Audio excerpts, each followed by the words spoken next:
there are different things to be said about this. I mean, first of all, how many psychiatric residents, who are the people who come most in contact with schizophrenics, whatever that means, how many psychiatric residents have ever seen an undrugged schizophrenic?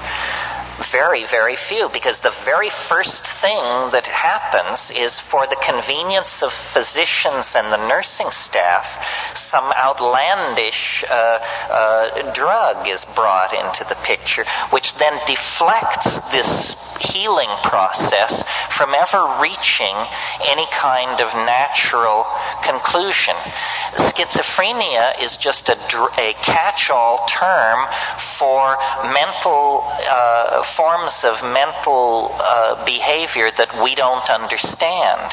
In the 19th century, there was a term, melancholia, which we would now call bipolar depression, so forth and so on. But all forms of sadness, unhappiness, maladaptation, so forth and so on, were poured into this label melancholia. Now, schizophrenia is a similar thing.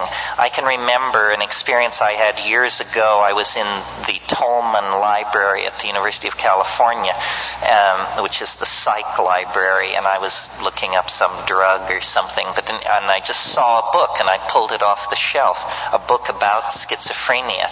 And it said, the typical schizophrenic lives in a world of twilight imagining, marginal to his society, incapable of holding a regular job. These people live on the fringes, content to drift in their own self-created value system. I said, that's it. That's it. Now I understand. Anxiety. So that treatment of schizophrenia makes it incurable. Imagine if you were slightly odd and the solution were to take you and lock you into a place where everyone was seriously mad. That would drive anyone mad. If you've ever been in a madhouse, you know that it's an environment calculated to make you crazy and to keep you crazy.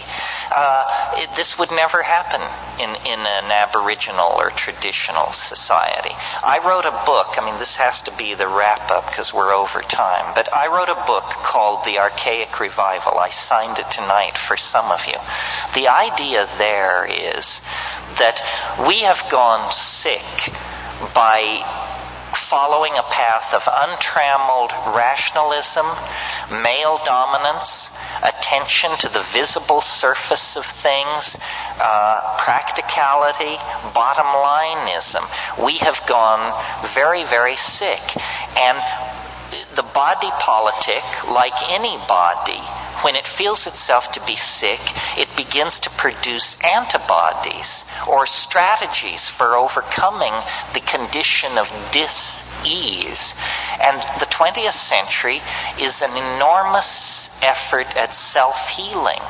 Phenomena as diverse as surrealism, body piercing, psychedelic drug use, sexual permissiveness, jazz, experimental dance, rave culture, tattooing.